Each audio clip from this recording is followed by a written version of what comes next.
Hello दोस्तों, आज हम देखेंगे सेमी मॉडल्स। आखिर सेमी मॉडल्स क्या होता है इसके बारे में हम जानेंगे। सेमी मॉडल्स किसे कहते हैं? देखिए, सेमी मॉडल्स में केवल दो ही चीज आती हैं, वो क्या है? Need and dare. नीड और डेयर को ही हम क्या बोलते हैं? Semi modals. और सेमी मॉडल्स इनको बोला क्यों जाता है? सेमी मॉडल इसलिए बोलते हैं क्योंकि यह मेन वर्ब और मॉडल वर्ब दोनों का ही कार्य करता है, जिसकी वजह से हम इसको क्या बोलेंगे? Semi models. सेमी मॉडल्स क्यों बोलते हैं इसको? क्योंकि यह मेन वर्ब और मॉडल वर्ब दोनों का ही काम करता है, जिसकी वजह से हम इसको क्या बोलते हैं? Semi models. अब देखते हैं आखिर नीड का मतलब क्या होता है, नीड का प्रयोग हम कहाँ करेंगे और किस अवस्था में करेंगे, कब किया जाता है इसका प्रयोग, ये हम देखेंगे। नीड का प्रयोग जब किसी चीज की आवश्यकता हो या किसी चीज की आवश्यकता पड़ती हो हमें, उस कंडीशन मतलब आवश्यकता होना या आवश्यकता पड़ना, ऐसी कंडीशन पर हम क्या करते हैं? नीड का प्रयोग करते हैं।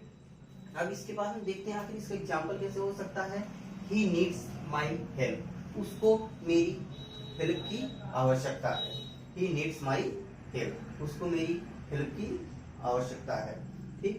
And next, I need a book, मुझे एक किताब की आवश्यकता है। मुझे किताब की आवश्यकता। देखिए यहाँ पर नीड्स का मतलब क्या हो रहा है?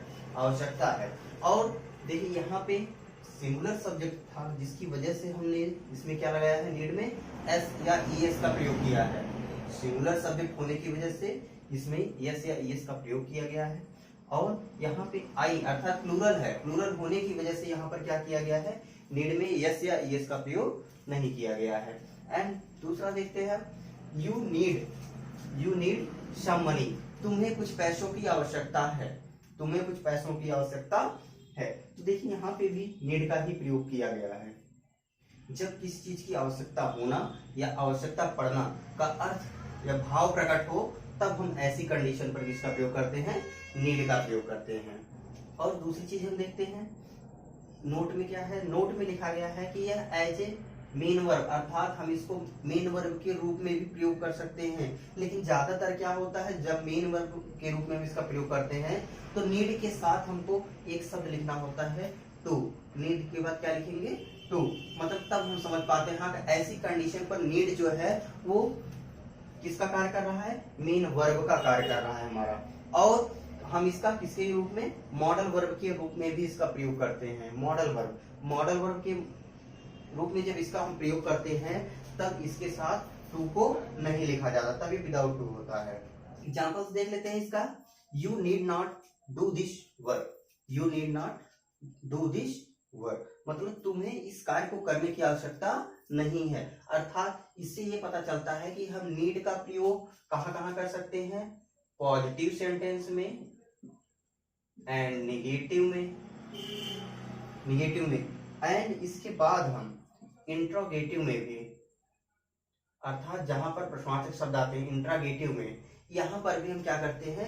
इसका प्रयोग कर सकते हैं। मतलब जहां इंट्रागेटिव सेंटेंस हो, तीनों जगह पर हम इसका प्रयोग कर सकते हैं।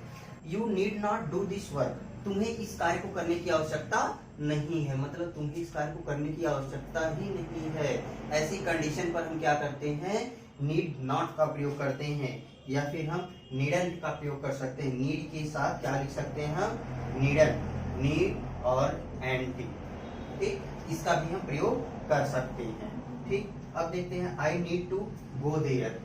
I need to go there मतलब मुझे वहां जाने की आवश्यकता है। मुझे वहां जाने की आवश्यकता है। अब देखिए ऐसी कंडीशन में क्या बोल रहा है? मुझे वहां जाने की आवश्यकता है। ठीक। अब नेक्स्ट देखते हैं, he needs to attend the class. He needs, उसे आवश्यकता है किस चीज की? टू अटेंड द क्लास मतलब उसको क्लास में सम्मिलित होने की या क्लास में पहुंचने की आवश्यकता है। ठीक। ऐसी कंडीशन पर जहां पर आवश्यकता हो, किसी कार्य को करने की आवश्यकता हो या किसी चीज को लेने की, पाने की आवश्यकता हो, तो वहां पर हम किसका प्रयोग करेंगे? नीड का प्रयोग करेंगे। इंटरगेटिव सेंटेंस देख लेते हैं, नीड ही गो देयर, क्या उसे वहां जाने की आवश्यकता है? क्या उसे वहां जाने की आवश्यकता है? देखिए यहाँ पर देखिए क्या बोला गया है, ये इंट्रागेटिव सेंटेंस बनाया गया। क्या उसे वहां पर जाने की आवश्यकता है? नीड मतलब नीड को ही हमने सबसे पहले कर दिया है। यहाँ पर नीड किसका कार्य कर रहा है? यहाँ पर नीड जो है एक मेन सॉरी मॉडल वर्ब का ही कार्य कर रहा है।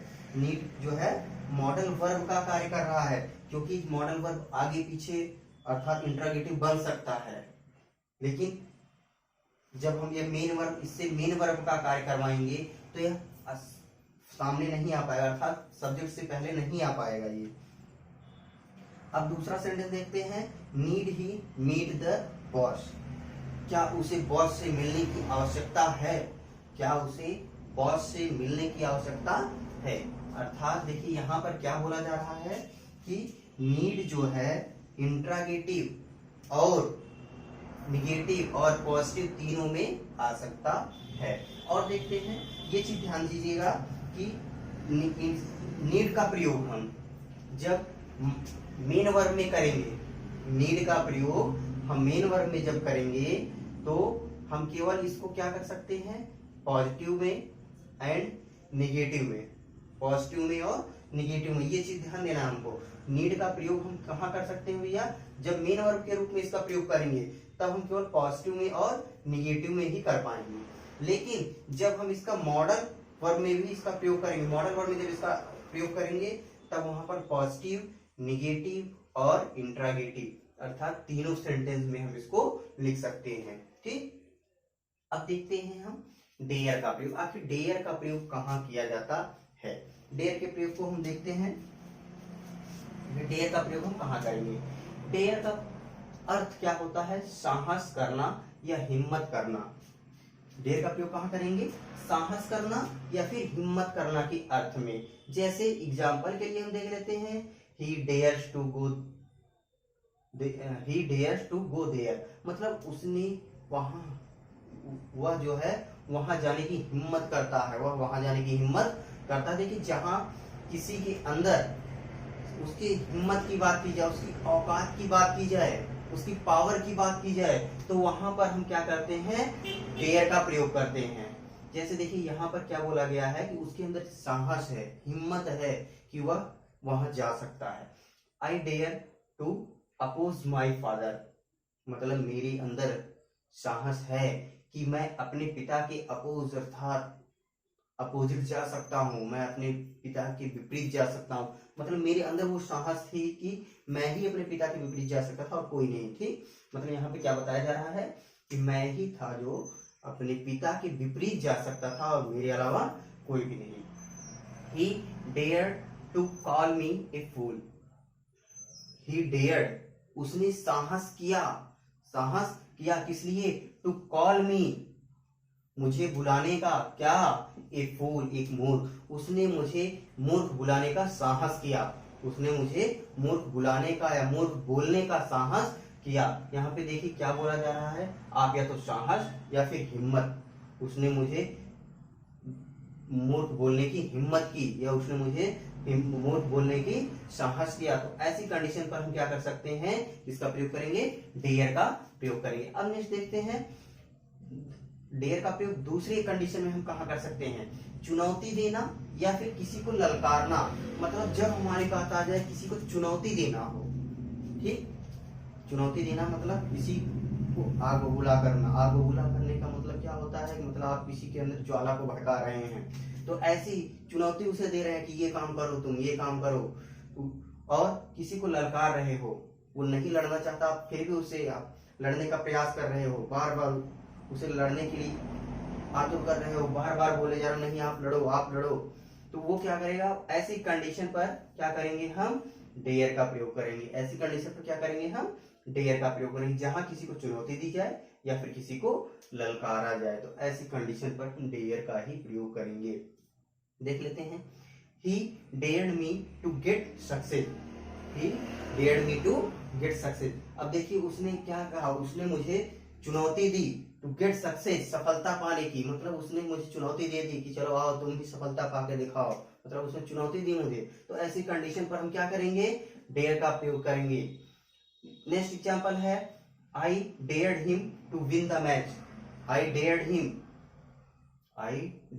हिम मतलब मैंने उसे ललकारा, to win the match, match जीतने के लिए, मतलब मैंने उसे ललकारा है कि मैच जीत के दिखाओ, ऐसी कंडीशन पर हम क्या करेंगे, डेयर का ही प्रयोग करेंगे। देखिए, क्योंकि जब किसी को चुनौती दी जाए या किसी को ललकारा जाए तो ऐसी कंडीशन पर हम किसका प्रयोग करेंगे, डेयर का ही प्रयोग करेंगे।